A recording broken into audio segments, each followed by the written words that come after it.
श्री स्वामी समर्थ माझ्या यूट्यूब चॅनलमध्ये स्वागत आहे, ज्याचं नाव आहे जर्नी विथ शीतल गुंजाळ। आज आम्ही ना 45 बायका आहेत ना पंढरपूर ते ना गाणगापूर दर्शनाला चाललेलो आहे। आणि ही एसटी महामंडळाची बस आहे जी आमच्या गावातून आहे ना ट्रिप म्हणून निघालेली आहे। आता या आमच्या गावातून ही दुसरी तिसरी वेळ आहे, पण मी पहिल्यांदाच जात आहे कारण की याच्या आधी ना बसने काय प्रवास नव्हता केलेला, पण प्रवास केला आणि छान वाटलं। कारण की याच्या आधी ना भीती वाटत होती की कसा प्रवास होतो, कसं नाही, सोय होती का नाही होत, पण आमची चांगली सोय झाली। आम्ही पंढरपूरमध्ये दर्शन पण घेतलं, नंतरून अक्कलकोटमध्ये गेलो, तिथं चांगलं दर्शन झालं।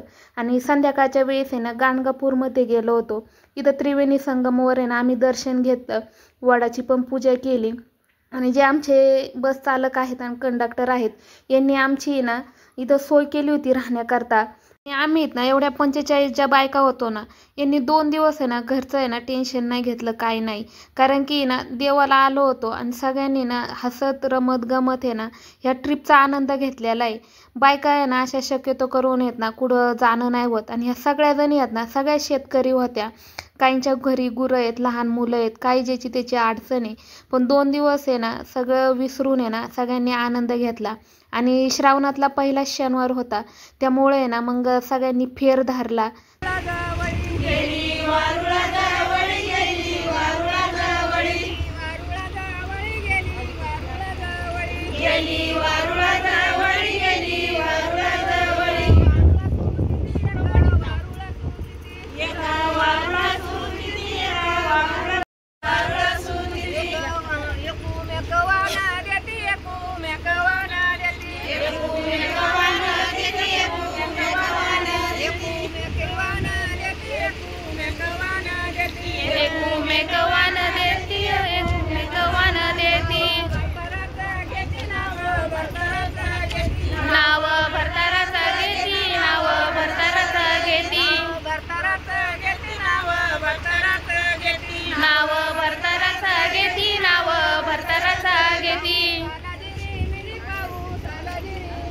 पाऊस आला जरी आम्ही ना आता डायरेक्ट सकाळचं पहिल्यांदा आहे ना गाणगापूरमध्ये दत्त मंदिर आहे मेन, तिथलं दर्शन घेणार आहेत।